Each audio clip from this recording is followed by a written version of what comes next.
Kamusta mga kagolets? Nandito po tayo ngayon sa City of Tigers. Dito po sa Mandaluyong City. Nandito po ako ngayon para bisitahin ang isa pong coffee shop plus e-cycling.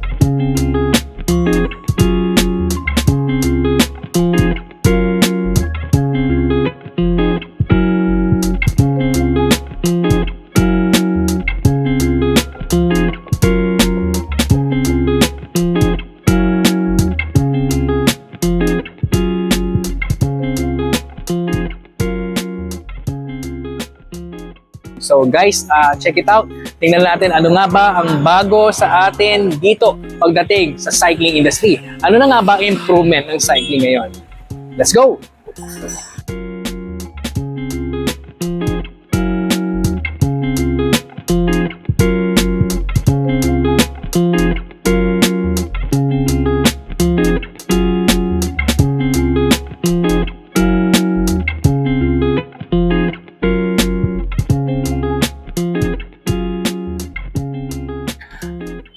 Alright mga kagolets, alam niyo po ba na malapit din sa puso ko ang pagbibisikleta, ang cycling because of my late father.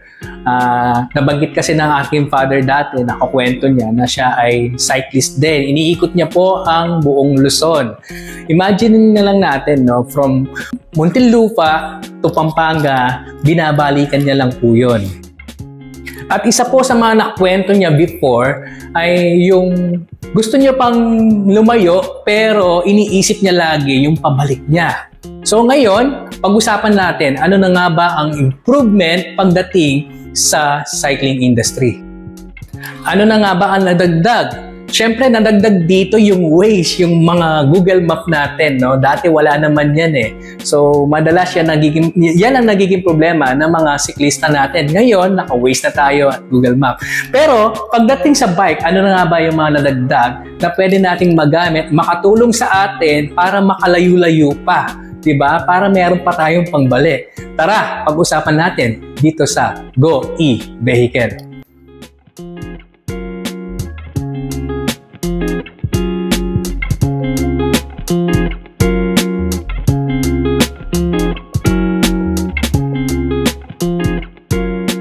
Okay mga kagolets, i-test drive natin ito pong ating pong Yuken.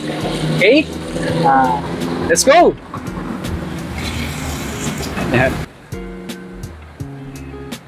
Okay. Pedal assist. Okay. Kailangan makuwan para magamit mo yung throttle. Alright. And pedal ka muna para at least ingat ka lang. Sige. Ano mo yung ano mo. Importante, safety. Ano ba ito? Mahirap na. Ang fit ni sir, no? Okay. Alright. Sige. Pwede ka rin mag-throttle kung gusto mo.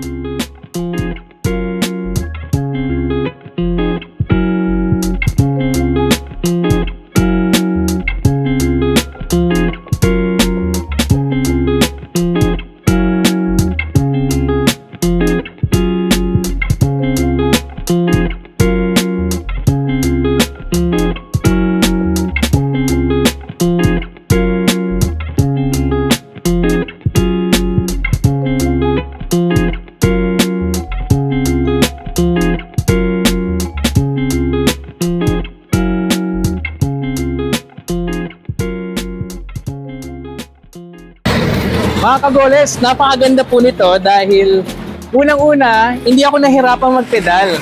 So, kung meron po tayo sakit sa tuhod, kayang-kaya po tayo nitong dalhin kahit saan. Kasi meron po siyang pedal assist.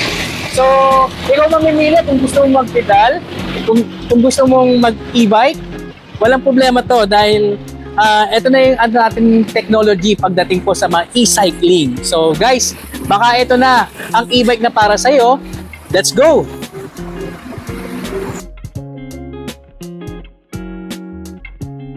And now mga kagolets, para sa detail po ng ating pong mga e-bike na katulad po nito, ating pong tatawagin si Sir Tristan Simbulan from Eco Option. Hello po. Hello. Dito ka, sir. Sir, imbitahan mo naman sila sa Eco Option. Yes po, we would like to invite you po na mag-visit po dito sa aming e-bike store. And plus, we have also a small coffee shop for a really premium coffee.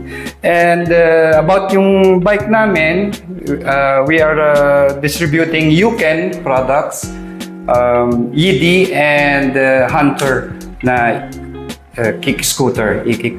And we'd like to introduce you yung our UM201.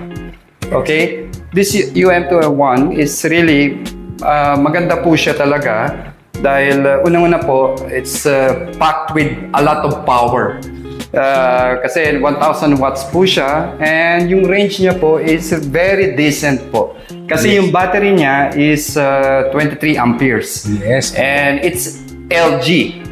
So, hindi yan po yung mga Chinese brand. LG brand Yes, na battery. LG na battery. And that is why yung range niya is, according to their test, it's about 40 to 50 kilometers range po. Okay, sir. Simulan natin, i-full detail natin, lalapit natin ang camera para masilip natin ano nga ba ang meron dito sa mga features ng e-bike na ito. Tara, let's go! Okay, Sir Tristan, ano nga ba ang meron dito sa atin pong e-bike na ito? Una-una po, yung headlight nyo po, yung ilaw nyo po sa unahan ay LED na po. Dahil ito po ay nagbibigay po ng liwanag sa inyong pagbiyahe, sa umaga man o sa gabi. Ang ganda, sir, no? Ang ganda ng pagka-LED niya, sir. Para siyang haring araw, no? Tignan mo yung design niya, sir. Yes, di ba? Opo. Okay. So, yun. Yan po yung ating headlight. Sir, pagdating naman dito sa kanya pong taillight, anong meron dito sa taillight niyo, sir? Kumpleto po yan, yung taillight nyo. Kung sino man nasa likod ninyo, ay makikita po ay meron kayo pong taillight na standard na makikita. Meron kayong brake light. Yes. Meron kayong ganda, oh. Meron Signal kayong light. signal light kung liliko kayo sa kaliwa o sa kanan. Yes. Sir, pwedeng paulit po yung brake light niya. Ayan mga kagolets. Ang ganda ng brake light niya. Okay? At ang pag tinignan nyo po dito, kita po sa likod, kita po dito. Makikita nyo may ilaw siyang maliit dito sa gilid. Okay. So makikita kayo. Kahit sa side, no? Kahit sa side. Pwede tayo makita dito. So, ang ganda ng pagkakagawa. Lalo na sa dilim. Taillight nito. Okay. Meron pong ilaw yan, makikita nyo. Oo nga, sir. Oh. Kita natin dito na talaga makikita natin na may ilaw pa rin siya dito. Ganda, ang ganda. And dito naman sa kanyang shop, ano ang meron po dito? Ano bang bago dito? Ito po ay functional po na shock absorber po mono. Dahil ito po ay brand niya is JXC. Functional po to, pwede niyong patigasin, pwede niyong lambutan. Pero right now, nasa 70 kilograms po to ang setting. So, para po siya mag-dump at maglaro po siya pag ginagamit niyo po sa kalye or nalubak kayo, hindi niyo mararamdaman masyado kasi ito automatic na to na siya po nag-absorb ng mga lubak. Yes, pwede sa off-road talaga, sir, no? Yes po. Na kahit na meron tayong back ride o OVR ay hindi natin mararamdaman yung mga lubak. Yes. So, maganda. At yung sa unahan din po is also branded po to is JMC ang JXC. brand niya. Okay. Ito. Ayan po yung brand niya. So, hindi na po tayo lugi kapag binili natin to. Sir, ilan ang nito, yung parang dump niya, sir? Ito po ay about 30 mm po. 30 mm. Yes. Ayan. So, kayang-kaya niya yung mga lubak dito sa Metro Manila. Lalo na yung mga side, yung mga bike lane natin. Mostly may mga lubak. So, yun. Okay. Ayan po yung kanyang shock. Yung pagdating naman sa tires, anong size dito, sir? Ito po ay 20-inch by 4-inch wide. So, ito ay fat tires po. Na ang brand niya, makikita nyo naman, is Chaoyang. So, very sikat po yan. Marami pong gumagamit niyan. Okay. Actually, ito po ay semi-off-road tires kasi para at least magagamit kahit sa kalye na smooth. at or mag-off-road kayo. Okay. So hindi siya masyado maingay sometimes na minsan kasi pag malalaki yung spike, maingay yung Yes, gulong. oo. So, Ito sakto lang, sir. sakto lang po yan para lang hindi masyado maingay pag nasa smooth road or some.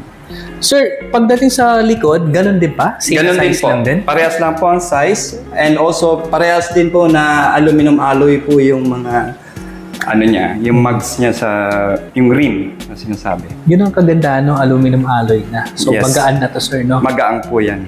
Sir, pwede nyo bang buhatin yung bike natin? Yes, kung of gaano course. Magaan? Ayan na, naka-lithium ion battery yan, kaya magaan. So dito, pagdating naman dito, sir, sa kanya pong mechanism dito, sir. Yeah, ito po tinatawag dito yung cambio sa Tagalog. Yung cambio ng bike. Meron po itong 7-speed na Shimano po. Shimano. Yes. And yung crank po natin, tsaka yung chain, which is Pro Wheel po lahat ang brand niya. So ito po ay anti-rust. Hindi po kakalawangin po yung kadena. Ayan. So premium, no? So hindi na tayo magpapalit lagi dahil inalawang. Kailangan lang talaga i-lubricate lang para at least, po. Kasi minsan, pag ginagamit nyo po sa water or dirt, syempre sumusuot yung mga dumi sa loob. Yes. So, kailangan talaga linisin po. Importante po sa e-bike, kailangan linisin. Okay. After gamitin ng matagal na panahon. Yes. Sir, pagdating naman sa brakes, sir, nakita ko naka-disc brake na to, sir. Pero explain mo nga ano yung meron sa disc brake natin. Ito po ay hydraulic disc brake po ito. Actually. Ang brand niya po is XOD. XOD. Yes. So, very reliable po. Ito po yung kabitan, lagayan ng mga brake fluid. Very simple, hindi halata na hydraulic siya. Ito, sir, no? Yes. And of course, meron siyang, kaya may stop niya ikaw kung nasa mabilis kang speed. So, ito po ay talagang may stopping power. May stopping power talaga siya. Yes po. Branded po yan. So, lahat po yan, makikita nyo naman, napakaganda pong brakes. XOD po ang brand.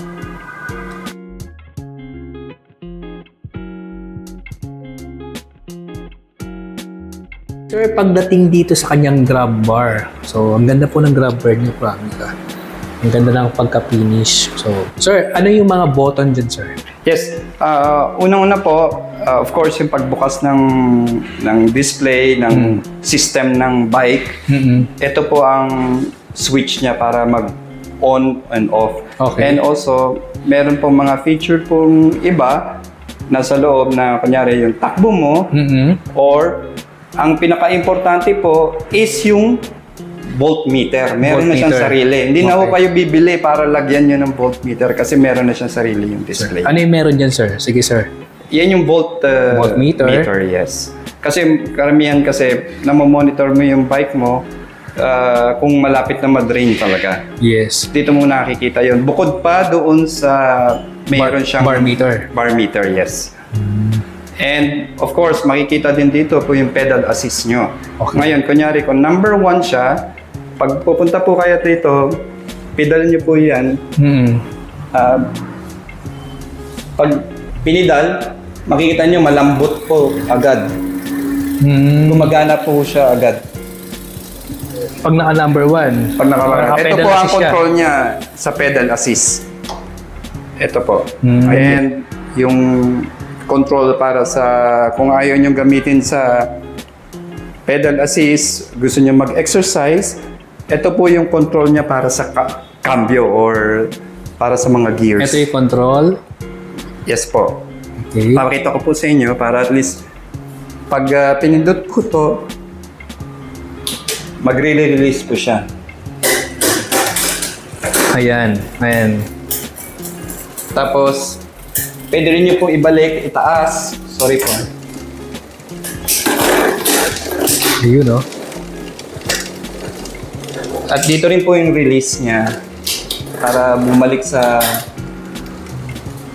very smooth po yan. Pwede po kayo mag-bike hanggang sa mapagod. Okay. At pagdating nyo sa destination nyo, magkakape kayo, pagod na kayo pabalik sa bahay. So mag-electric na lang kayo pabalik. Or mag-pedal assist na lang. So, yan yung ano... Exercise plus yung enjoyment na going back to your home na relax ka na. Hindi ka na persadong babalik ka, magpipidal ka na naman. Yes. So, hanggang sa pinakamalayo mong mapuntahan, pabalik. Meron ka pa. Oo, may pedal assist na.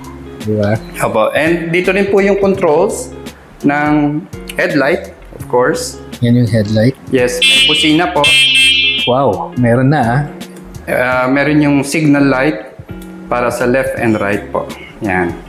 Ito po yung stem niya para sa shocks and all this.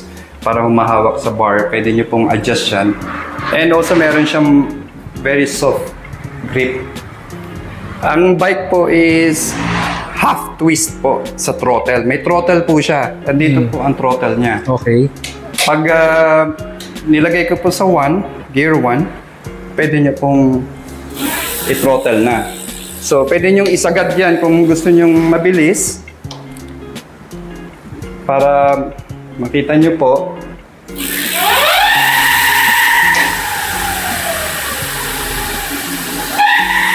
Wow. Sir, ano ang maximum speed ng U-Pen? Okay, pag wala po kayong karga, ang speed niya po, makikita niyo po dito sa display, is up to 60. By the way mga kagolet, shout out po sa inyong mga nanonood ngayon at nakasubscribe na dito po sa ating pong channel sa Go E-Vehicle. At sa mga hindi pa po nagsasubscribe, please subscribe our channel. Tapos, of course, marami na rin po nakakaalam kung ano po ang mga features niyan. Auto, yung mga ano, pare-parehas lang ito po yung yan. speedometer. Ayan, at yung... Ito po yung mga ano niya. So, ito yung odometer. Naka 9 kilometers na tong bike na to. Nandito lang siya. So, meron po siya yung takbo na, kung gaano kalayo na takbo mo. Yung trip meter. Tapos meron kayong time. Kung ano yung ilang, katulad ngayon, 11 minutes tayo nag-vlog. Ibig sabihin, kasi naka-on siya. Bawat in-on mo, makikita mo, naka-ilang minutes. Ito yung voltmeter niya. Na kung talagang gusto niya makita kung ano yung speed niya, makikita niya naman yan pag ginagamit. Tingnan niya man nagbabago. Okay. So, pag bumbaho na 48, ibig sabihin kasi 48 volts to, malapit na siya mag-cut off. So, mga around 42 yata pag ang cut off. Ibig sabihin na babagal na talaga yung takbo mo. Yes, oo. At least ito 54 po kasi ang ang highest yung full charge niya. Full charge niya. Guys, dito mga kagolets, meron na siyang kapalodo. Yan yung fender niya. Hindi siya ganoon kahaba. Pwede naman tayong bumili ng extension dito, extender para hindi tayo maputikan. So, dito, meron din naman siyang another mud guard. So, yan.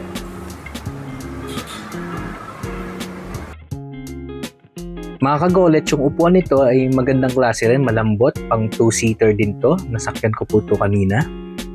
Okay sir, dito naman tayo sa pinaka-importante sa mga e-bike. Yung bateryan po sir. Opo. Ito po ay lithium battery, 23 amperes. Yes. And LG po ang brand ng batteries niya. Yes, branded sir, no? Yes. And dito nyo po siya i-charge kung gusto nyong i-charge dito sa bike nyo. Yung charging port niya. Yes, yung charging port. And then ito po yung switch para doon sa bike. Mayroon siyang main switch. Ito po yan. So, kung may error yan po, makikita rin po sa display. Okay. And, of course, kung wala naman kayong outlet doon sa paglalagyan nyo ng bike, pwede nyo po siyang tanggalin. So, detachable pala siya? Yes po. So, ito po, sususian nyo kasi ito po yung lock niya para mo matanggal.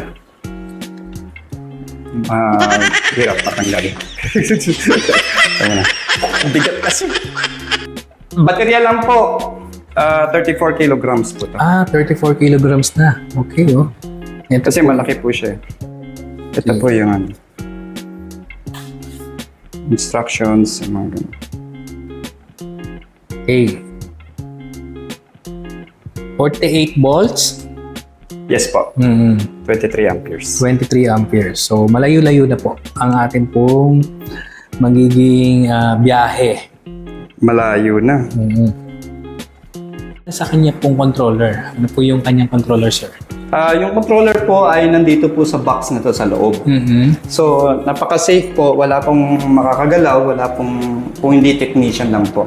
And also, kung sakali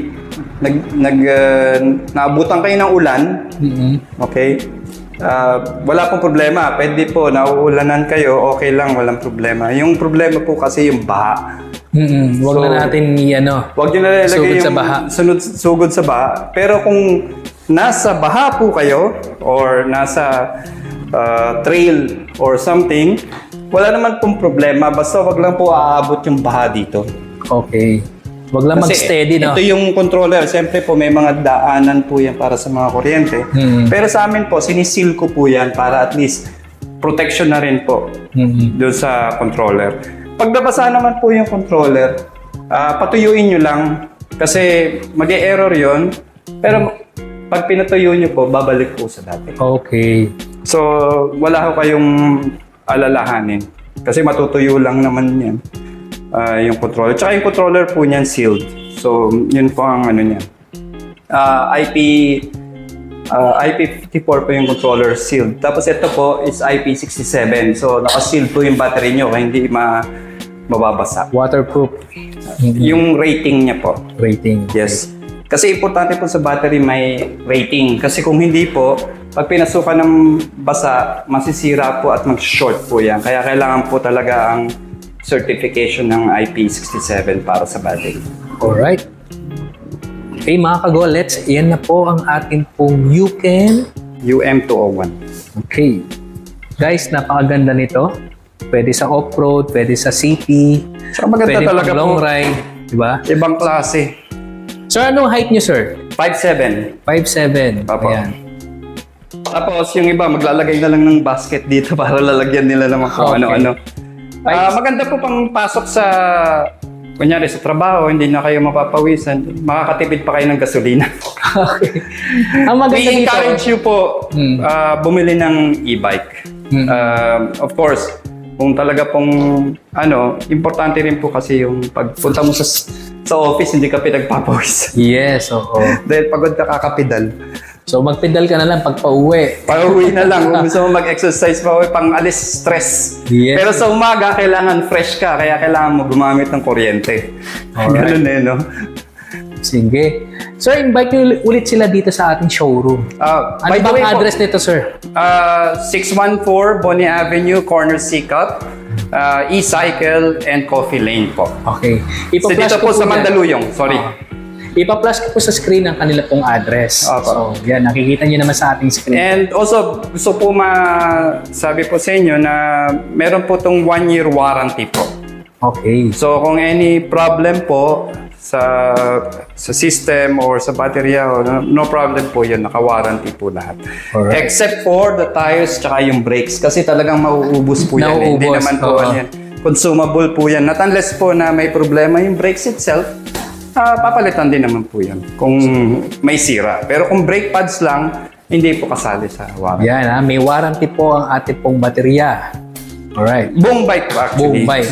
Okay. Sige. Pati yung motor niya, ganyan. Pero very reliable.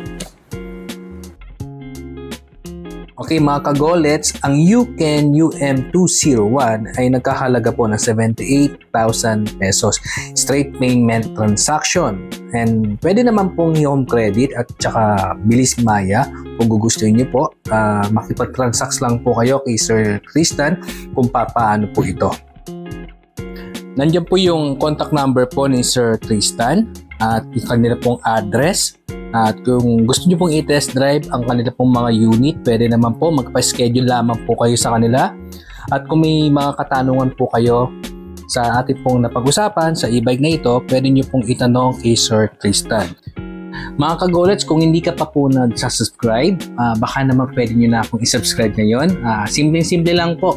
katulad lamang po ng pag-skip nyo po sa mga ads, pwede nyo pong i-like at i-subscribe po ang ating pong channel na Go E-Vehicle. Samahan nyo po ang Go E-Vehicles na mapuno ang buong Pilipinas ng mga e-vehicle na katulad po ng ating pong na-review. Let's go! E-Vehicle! Yes!